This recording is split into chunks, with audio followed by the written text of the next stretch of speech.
उठावा से उठावा सटावे हम कहानी की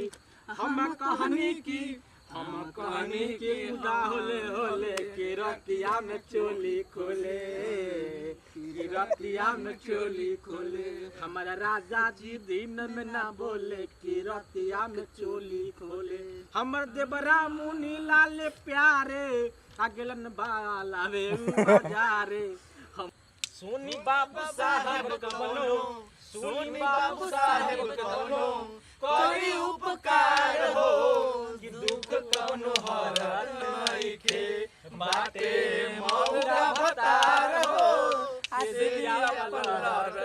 नइखे जुलमी जवानी नहीं बाटे हमरा बस में हाथे लागे चोली दर्द होला नस नस में बैदा के बोलाई का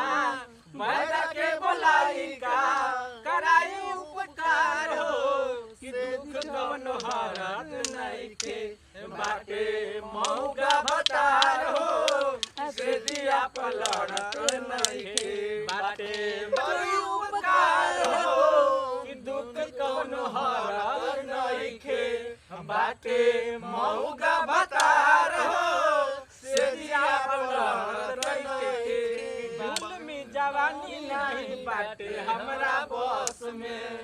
हाथ लागल चोली दर्द होला नस नस में